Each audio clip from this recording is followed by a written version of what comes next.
There we go. There we go. There's our voice. So thank you very much, Rebecca, and good evening, everybody. I'm going to be looking slightly away from the camera at the screen that I'm sharing, so apologies for that. But by way of introduction, very good to meet you all. I'm Sam Griffiths. I'm a chartered member of the Landscape Institute with over 10 years of experience in landscape planning. Landscape planning, particularly for large-scale solar. So was the technical lead for landscape and visual matters for several solar DCOs, as are listed on the screen just there. And I work at a company called Iceni Projects.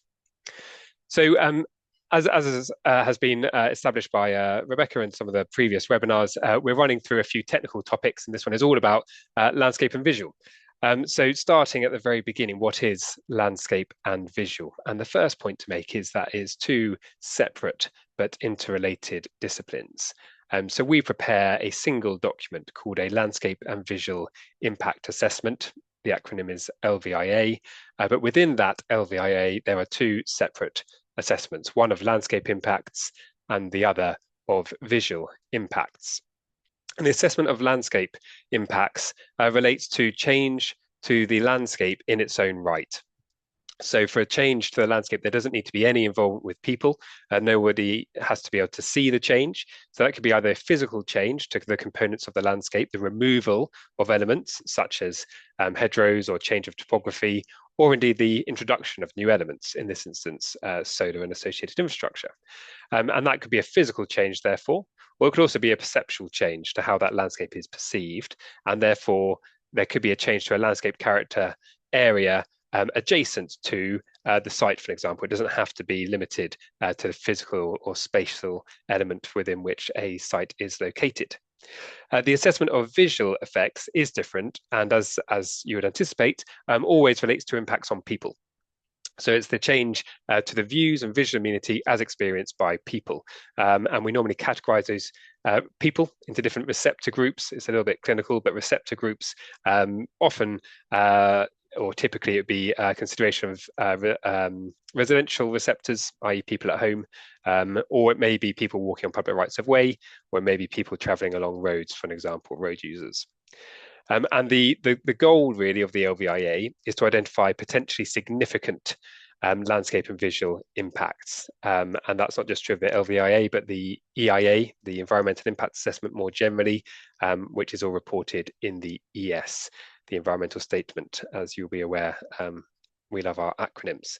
One more acronym for you, GLVIA 3, that's in that bottom bullet point there. This is the guidance which is best practice for LVIA, and that's published by IEMA and the Landscape Institute, GLVIA 3, Guidelines for Landscape and Visual Impact Assessment, third edition, and then there have been some subsequent updates and clarifications in the form of technical guidance notes published by the Landscape Institute, which we also take account of. So a bit of an introduction there to landscape and visual. Feedback received to date and common misconceptions. Starting off with feedback. This has principally come from the Planning Inspectorate. You'll know that the project submitted scoping several months ago, and we had a response from the Planning Inspectorate. We sometimes refer to them as PINs, and they went out to wider stakeholders. And they came back with a few comments specific for the LVIA.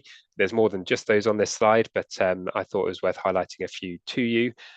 So we need to make sure that we demonstrate agreement with consultation bodies outside of the Planning Inspectorate, particularly local planning authorities, but also the Kent Downs National Landscape. So the things that we really need to focus on with them is the extent of the study area, which is the extent of land that beyond the order limits or beyond the site, where we are considering the potential for landscape and visual impacts, potential for changes to the Kent Downs themselves, albeit, of course, there's a substantial distance between the two, but we need to consider whether they should be looked at within the LVIA. And then the extent of buffer zones as mitigation measures for existing features. So that might be the distance between hedgerows or houses or whatever it might be between them and the proposed development. What should that gap be? So that's some of the feedback received to date. But you will also know we are in the statutory consultation window. We've provided an awful lot more information for landscape and visual and also wider environmental topics within the preliminary environmental information report, the PEER, and therefore we will expect a lot more feedback going forwards on some of those more detailed matters. Common misconceptions. It was a good question that we're asked to look at here. So we did a bit of canvassing, asked a few people, what are the common misconceptions? So you can tell me if these are indeed misconceptions or not. First of all, landscape and visual impacts are the same. I touched on this earlier. They are certainly related, but they are very much distinct. The absence of, say, landscape impacts doesn't mean there is no visual impact and vice versa. So landscape, once again, effects on the landscape itself, on the physical and perceptual components of landscape, and visual effects on people's views and their visual amenity. Solar farms permanently industrialize a landscape. Now, there's a wider piece of consultation around this, but the point of including that within the LVIA section here is we need to consider, as I'll talk through in detail later, the reversibility of impacts. Solar is ultimately reversible in a way that it can be removed and the land restored in a way that, say, a more permanent, say, residential development, for argument's sake, would be considered permanent. So for the purpose of LVIA, it is considered reversible. However, and this is a finer point of methodology, this weighs in when we consider magnitude. And frankly, we consider long-term change, like a solar farm, to be of the highest magnitude. And therefore, to be honest, it doesn't really make a difference compared to if it was permanent. So it doesn't dilute the effects. But again, it is something that we have heard in the past when talking about LVIA being a common misconception. And then finally, there's a fixed methodology, or there's always a right answer. And GRVIA 3, that guidance that I mentioned a couple of minutes ago, is pretty clear in saying that this is not prescriptive.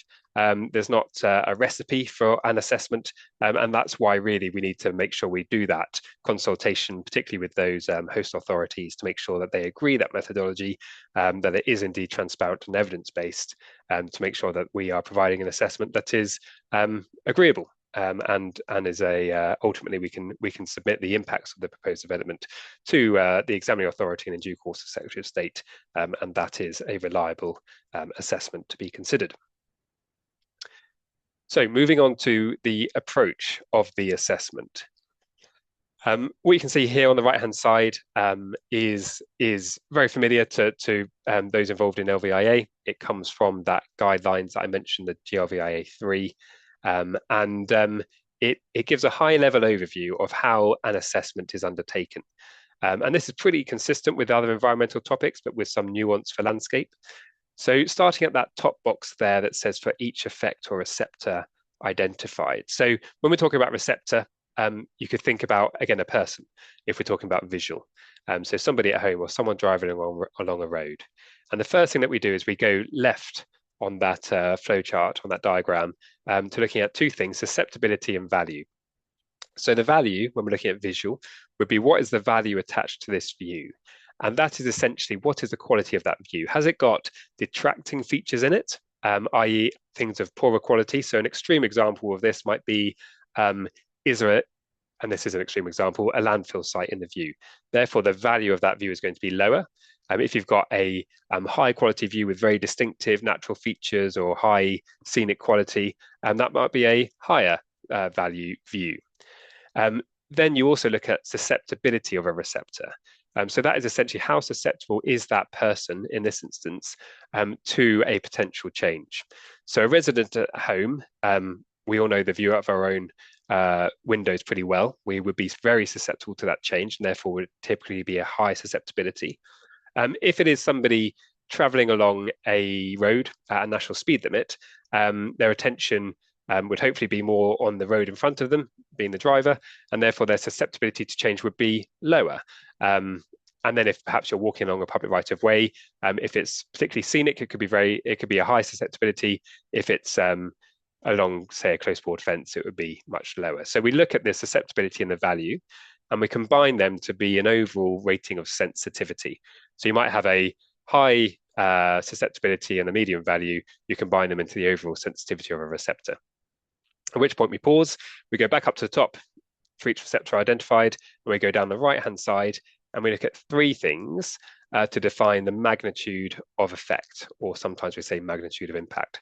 And the first thing is we say, what is the size or the scale of the effect that is going to occur?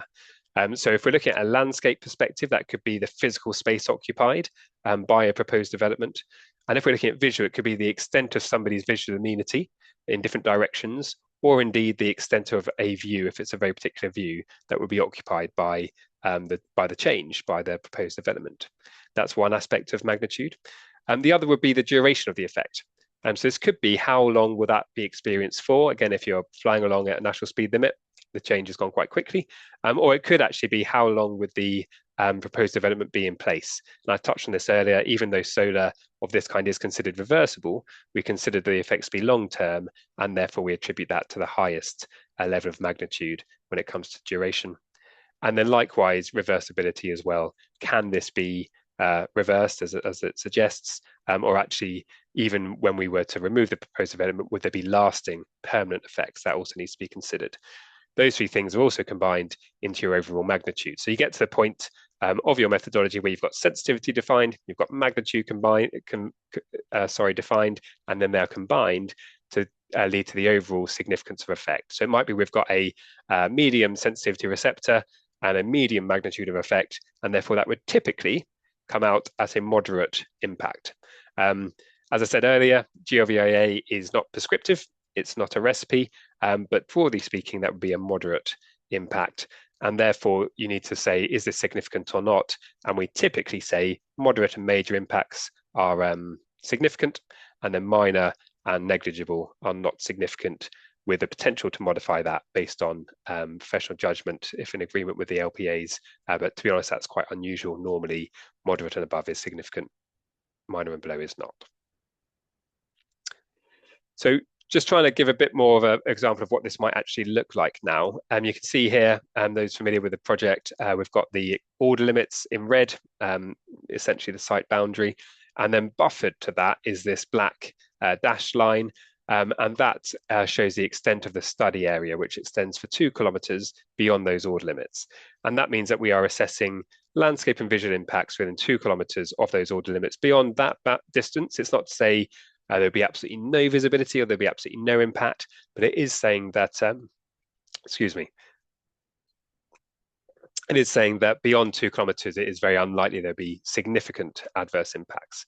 But once again, this is all subject to consultation, all subject to agreement with the necessary authorities.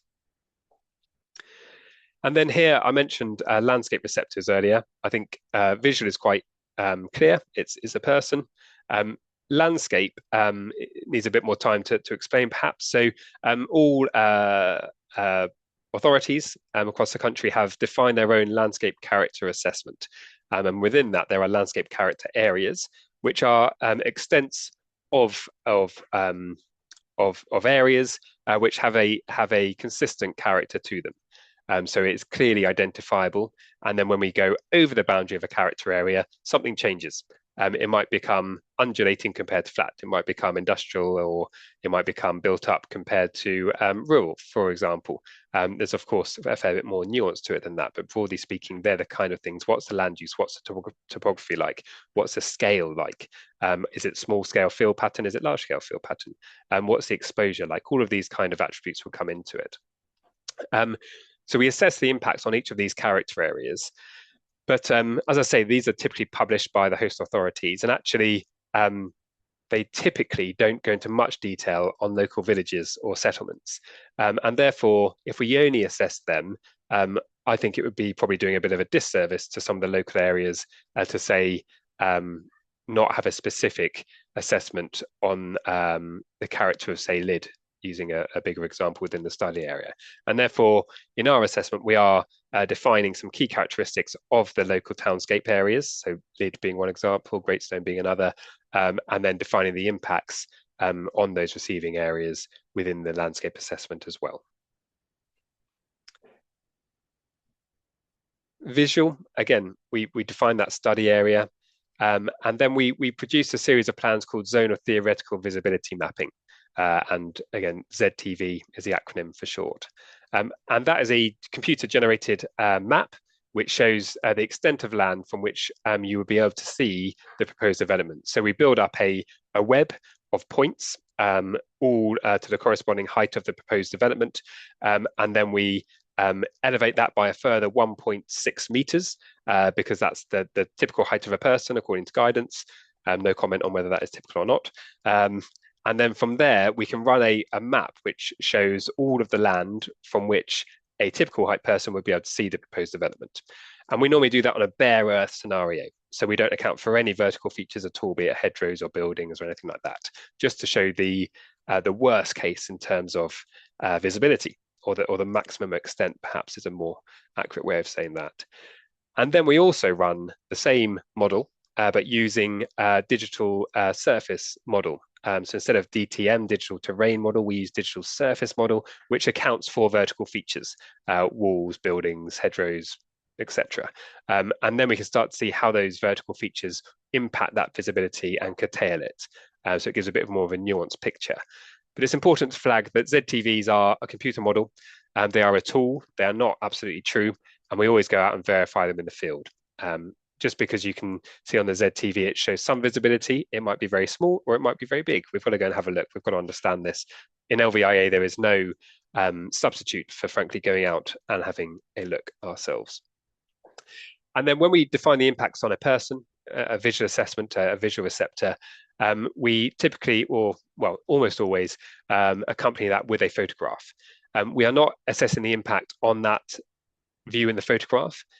We are assessing the impact on a person, but just to help explain to particularly those unfamiliar with the site, who may be involved in reviewing an application, the kind of baseline view and what the impacts might be, a photograph just helps to illustrate the kind of views that people experience across the study area. So, as we come to the approach of assessment, yeah, I think it's worth flagging on this slide here. Those, again, familiar with the project will recognize this image on the right-hand side as the master plan. The assessment is not a means to an end. It's not a tick box. Landscape and visual impacts do need to be assessed, they do need to be quantified, and they do need to be reported. But they also need to inform an iterative cycle of design development. This plan shown on the right is the plan currently subject to consultation during the statutory consultation window.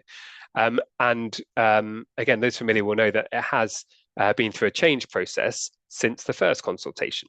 So land to the east of Lydd and to the west of Greatstone-on-Sea, for an example, has been wholly removed from the order limits. Now, that is in part in response to consultation, but also that clearly has an interface with people's visual amenity and the views from the edge of those settlements. Likewise, then within the order limits, there's been land that has been excluded from solar development but retained in the site for individual residential properties that were in closer proximity to the proposed panels. Again, that was driven by consultation and their feedback, but ultimately the visual experience, which was what they were feeding back to us, and was coming out in the visual assessment. So the point of this is, yes, we need to submit an LVIA, but the bigger purpose is to inform design development, which is why it's very useful to have a peer now and then a final assessment submitted with the DCO in due course. So a few outcomes of the assessment. We've got a few photo montages here, and there's a whole other methodology relating to photo montages. In brief, not so much methodology, but there's different types. So we have what we call a type 1, which is normally an annotated photograph. Then we have type 3s and type 4s, which are then verified views, which we can then superimpose the proposed development onto a photograph. These photographs are taken by professionals with survey equipment, and then they can scan the view with a LiDAR scanner, and then they can match a model of the proposed development to the view to make sure it's at the right scale, and therefore everything coming into these photo montages is the term we use, verifiable. So looking south along Romney Road here, this is the view as it stands today. As I flick through there, and I'm going to go up and down a few times so you can spot the change, you can see the introduction of the solar panels in this instance into this view. And down in the right-hand side, you'll see the text changing slightly between existing and year 1. And that's because we assessed the proposed development at year 1, because that is before any mitigation planting has established. And then we also assess the change at year 15, by which time trees and hedgerows would have established. We've had a lot of discussion throughout both stages of consultation so far about the difficulty of establishing mitigation on the marsh, which we've been looking into, and therefore we have been, I'd say, quite cautious in showing the extent of planting. We don't want to overplay how much screening there might be. Whilst it's the intention to provide screening, we also don't want to say it will be completely masking the proposed development. So the impact is perhaps a little less in these photo montages than, frankly, in other projects in other parts of the country that aren't so exposed and don't have the challenges of salt, etc., as we have on the marsh. Just a few examples, and not least to assure people that we're not picking views that might show a pleasing picture, so to speak. This is a viewpoint along a public footpath, which is closer to the proposed development. We've got a minimum of 15 meters to this closest solar panel. In many instances, that is far exceeded. In some instances, we have hundreds of meters, but we want to be clear about where we would have closer infrastructure, and this is one of those instances. So again, here we have some proposed planting, but we don't want to overplay that. So it would be a perhaps filtering of the view, but by no means screening. So again, we want to be very upfront about that. Continuing to move through here, looking to the east of Lydd here, we've got some existing vegetation. As I said earlier, we've removed a lot of land to the east of Lydd. So I am flicking between year one and the existing view. You may be able to spot towards the left-hand side of the image a band of solar being introduced, but far less apparent than in that previous view that we just looked at together. Year 15, quite little change.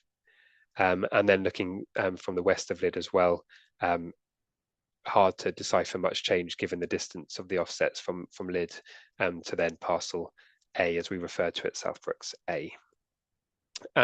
Walking through then Southbrooks A, much closer to proposed development, again, a very open landscape. So we've introduced solar on well, it is on both sides. We've got a closer proximity in this instance as we head southwest to the right-hand side, but then to the left, that's where we're talking in the tens, if not hundreds of meters offset. So again, it's not that it's invisible, but we're trying to retain that sense of openness and those big skies, which are, of course, characteristic of the marsh and very important to the visual amenity of people walking on those footpaths. It's not to say that they'll be wholly unchanged, and indeed our assessment will point that out, but they will, through this mitigation that's embedded of pushing back the solar, be mitigating the change that may have otherwise occurred. So we tried to think of how we could show this in a slightly more interactive or interesting way, and apologies, there's not particularly a way to do that. I just wanted to run through a few examples of the outcomes of the assessment. So these are all detailed in the LVIA chapter of the peer, and that will be the place to have a read through at a slower pace. But essentially, you can start to see here how we've got these receptors. So in this instance, regional landscape character areas, as I mentioned, they're defined by authorities. So in this instance, at a regional level, we've identified in this instance on the Dungeness shingle, moderate adverse impacts at year 1, dropping to minor at year 15. And again, you can see a similar scenario as we look at the Walden Marsh farmlands, moderate dropping to minor at year 15 at a regional level. And then you can start to see, I'll not pick up on every single one, but then at a district level, again, we've looked at Brookland farmlands, again, a published assessment, happens to be character area 2, moderate adverse at year 1, again, dropping as that mitigation starts to establish. Similar story across these character areas, again, at a district level. And we also look at the character of the site in and of itself. The site, of course, is not a character area. It's got changes depending on where you are within the site boundary or the order limits, the character changes, but the receptor of the site should also be assessed and considered within the LVIA. And we have indeed identified moderate adverse at year 1 and also year 15 because of the land use change across the extent of the site, albeit we have got those offsets, we have got ecological enhancement in there, and fundamentally the structure of the landscape is aimed to be retained throughout the life cycle of the proposed development. And then you can see on this second row here, we're moving into visual receptors, and we can see here we've got residence of isolated properties where we have got and we are reporting some significant impacts at year 1. Likewise, we look between Lyd and Little Cheney Court Wind Farm. You can see here a list of properties where we have identified the potential for significant adverse impacts at year 1, again, dropping in the future. And this goes back really, as I flick through these, to the point of LVIA. It's all well and good identifying these impacts.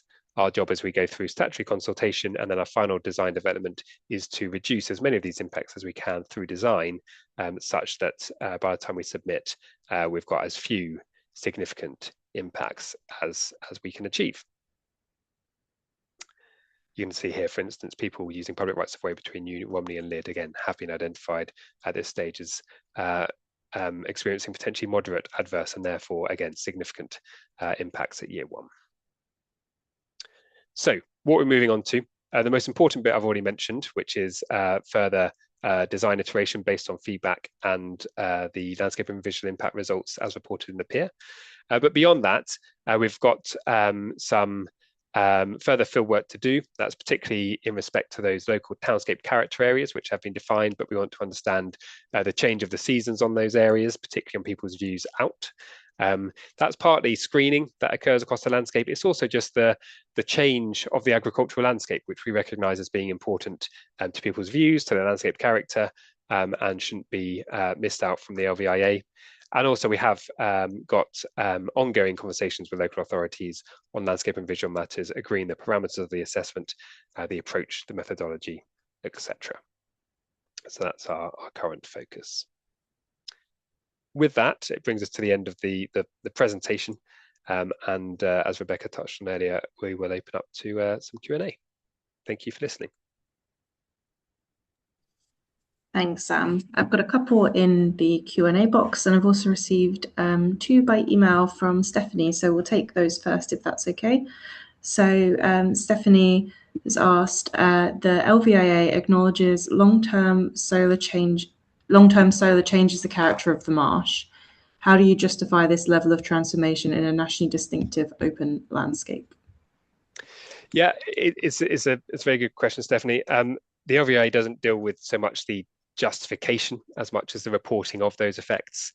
But the main thing, and it probably goes to that last point that we made, we wholly recognise that introducing solar can only be mitigated so far. But that kind of embedded mitigation I was talking about, whereby we have offsets, again, in instances, we've got our minimum offsets, but often hundreds of meters. That is in direct response to that open landscape, to its distinctive characteristics. So I'm not saying it doesn't have an impact. In fact, those significant adverse effects that I was reporting at the regional level clearly show that we are reporting those impacts. But what we are trying to do is minimize them as best we can by embedding those offsets. On that, just one more point is, as I mentioned in the introduction, I've worked on several of these projects of this scale, and we often have smaller offsets because some landscape character areas are of a more intricate nature. You've got screening vegetation or topography, and therefore the offsets can be reduced. In a landscape like this, which is distinctive, it is big skies, it is open, we need those bigger offsets, and therefore we are trying to embed those in the proposed development through selection of where the infrastructure goes, and then within those order limits, those offsets again. So hopefully that goes towards answering your question as best I can there. Thank you. And then a follow-up as well from Stephanie. So important receptors are the visual impact for road and rail passengers, which I know you touched on, but specifically mentioning the Romney High than Dymchurch Railway as a heritage railway, and part of the of that experience is the view across the landscape. So a question to, I guess, one for me and one for you, so I can go first. So how are they impacted for you? And then have they and their stakeholders be consulted on this? So yes, as part of our consultation, we've reached out to a number of consultees and community organisations, including the railway, to get their feedback. I suppose one thing I would say as well, before I let Sam answer that question, is I don't know if any of you are able to come to the public events we held last week and are going to hold on the 3rd and 4th of July. At those public events, we have a 3D model of the the project, and that includes, we understand the importance of the Bromley Hythe and Dymchurch Railway, and we have actually modelled the train, so you can sit sort of as you were on the train and sort of see the project indicatively, where it sort of interfaces or where those views would be, on, you know, out towards parcel C. So we do have that, to almost in recognition of the importance of that. So it is being looked at, and I'll let Sam come in with the more technical answer. Yeah, only to add, we completely agree. It's an important receptor group. We have a table within the LVIA produced for the pier of receptors scoped in. People travelling on that railway are scoped into that assessment. And again, early consideration of those views found that the previous design actually was close, and therefore you may be familiar that we've taken land, it's Southbrook Sea, we refer to that parcel on the eastern side of Southbrook Sea, out of the proposed development, partly in response to people travelling along the railway, and also in response to the residential views out from Dunes Road. So it's being considered is the key answer there. Thank you. Back to the Q&A. I've got an anonymous question asking, how are cumulative impacts assessed, e.g. with the adjoining South Kent Energy Park? Yep, very, very good question. They are assessed. PINS, who I mentioned earlier, the Planning Inspectorate, have produced a guidance note on how cumulative impact should be considered. And also within GRVA 3, there is also a cumulative impact set of guidelines. The question is, what additional impact would this proposed development have into that cumulative scenario? That will absolutely be an important part of the LVIA as submitted with the DCO. It's also being considered in the emerging design, and we're working well, we're having conversations actually with that adjacent developer, and to talk through how we can each embed a sensitive response to that cumulative scenario. And often you find in these kind of circumstances, there is a report produced at a later stage called an interrelationships report, which starts to detail how these cumulative effects have been considered, and indeed the findings of that assessment. Yeah, the short answer is they are within the LVIA, but also the wider EIA will be considering cumulative impact. Yeah, thank you. So Kim asks, section 9.6.8 of the PEI, so the Landscape and Visual Assessment chapter, indicates lighting would be installed at a maximum height and fitted with cowls to prevent light spillage. So what is the maximum height? If we know off the top of our head. If not, I can possibly take that away. It may be that we haven't got that detail, but I can look at similar EDF schemes, and if we've got the lighting on those ones, it might be a stage beyond the design of the project that we have now. Yeah, thank you, Kim, for the question. And I'm just seeing if I can get a quick answer, which I haven't been able to lay my hands on immediately. So I think it's one to take away and come back to you. But good question, and we will do that. Thanks, Kim. Okay, an anonymous attendee, how is the associated infrastructure pictured? Presumably in the photo montages you showed, Sam. The surrounding fencing on the last photo montage seems low, i.e. not security fencing with CCTV installations. And then a follow-up question, are the solar panels pictured at 4.5 meters above ground level in those photo montages? Yeah, fencing, it's a good point on the fencing. We're not proposing what might be termed as security fencing around the extent of the solar panels. We're proposing wooden posts with wire, kind of deer-proof fencing. It's predominantly to keep it's to stop people and wildlife wandering in, really. Frankly, it's not, if someone really wants to get in, it's not security fencing. It's not going to stop that. It's delineating the boundary between the project and then the adjacent land. We put mammal gates in there so wildlife continue to move through, smaller mammals, frankly. So that is typically about 2.2 meters. And then, yes, you're quite right. We've got then up to 4.5 for the solar panels, which is the maximum height, which is flexibility being retained for the potential response to the flood model. That's something that we're currently undertaking. In areas where it doesn't need to be so high, we would explore bringing that height down. But DCOs deal in parameters, so that's our starting point for the height of panels. Kim asks, on what evidence is year 15 maturity being used as the baseline for residual significance? hedgerow and tree planting on Romney Marsh clay in our wind environments takes substantially longer to reach effective screening height than in sheltered inland sites. Yeah, again, really good point. Year 15 is a pretty much an industry standard, and typically we'd see vegetation be not only of a sufficient height but depth and bushiness, to be honest, in kind of year 7 or 8, certainly by year 10. But we have year 15 assessment as a kind of a backstop to say by then we can be confident that even subject to a few plant failures, it would indeed be sufficiently established to provide that meaningful mitigation. We are very much alive to the fact that we're dealing with a different environment on the marsh. We know it's exposed. We know the salt and all sorts. Talking to local stakeholders has an impact on the growth rate and indeed actually the success. So the first thing that we're doing is looking at our planting palette, which we have provided for consultation in our outline landscape and ecological management plan, which is available for consultees to review as part of this process. Typically, that's not available until DCO submission on most projects, but because of this issue, we thought actually it was quite good to get people's feedback now. So the first part of the answer is we want to plant things that are characteristic and will establish successfully and ideally quickly within that marsh landscape. But notwithstanding that, and I touched on it, I think, when we're looking at photo montages, we are being cautious not to overly rely on the establishment of mitigation planting. And that is, again, it was apparent in the photo montages. In other projects, you might see us go from no hedge to a hedgerow from between year 1 and year 15. And in this project, we're actually looking more at the introduction of scattered trees in some instances rather than hedgerows. So we're just being a bit cautious, to be honest, and not overplaying that impact. So what does that mean for the design? Well, it means that we want to use those offsets rather than screening as best we can to try and push that development further. As we all know, as you push something further away, it becomes smaller. It doesn't mean it's invisible, but it just stops that closer range view as best we can. It's not going to be always achievable, but there's some thoughts, Kim, on how we're dealing with that one.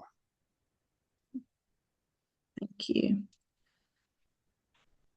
We got an anonymous question. So how is glint and glare accounted for? Solar panels won't be experienced as matte black objects other than in overcast conditions. Yep. So the glint and glare is considered separately, but we pay reference to it in the LVIA, particularly in the visual assessment. We are preparing a glint and glare assessment as part of the submission, which looks at the angle of the sun and the angle of the panels and that location relative to receptors, which again is really just the visual receptor list as I ran through earlier.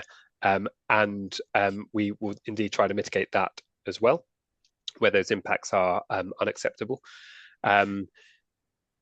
Having looked at quite a few glint and glare assessments, whilst it's not my area of expertise, it's often at the early in the morning or late in the evening as the sun starts to set that actually it comes across the panels where we experience glint and glare, and that's often where we have to make some changes.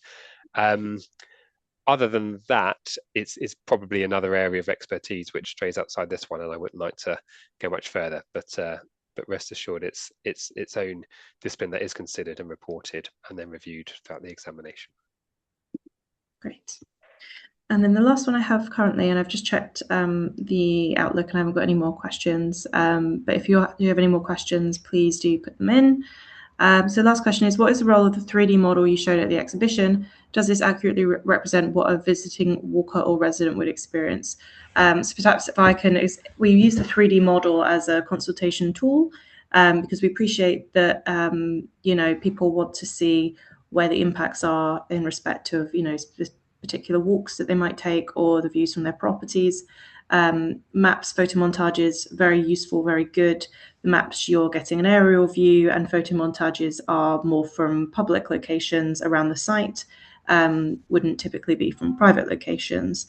So the 3D model comes in, we subcontract a company, we send them all the parameters, the panels would be 4.5 meters, battery storage would be this height, we send them all that information, they build out the model.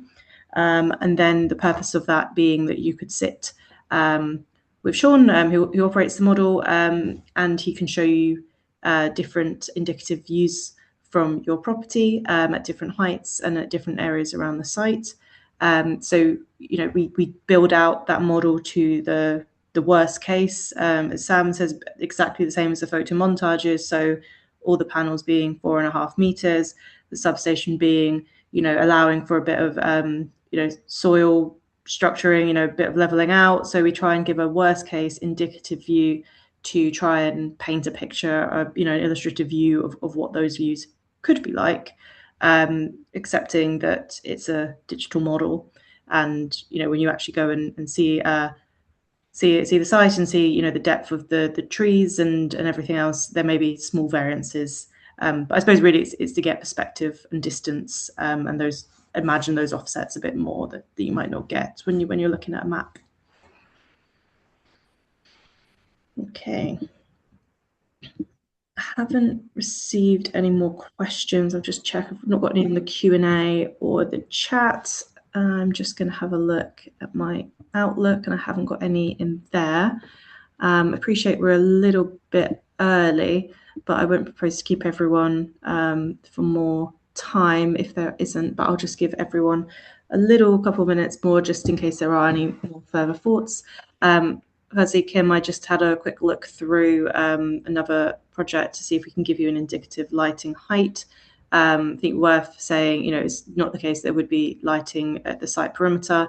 What we're talking about really is lighting at the project substation and best locations, because that lighting would be within those quite high parameters. I think it's not individually accounted for. It's within that sort of big envelope.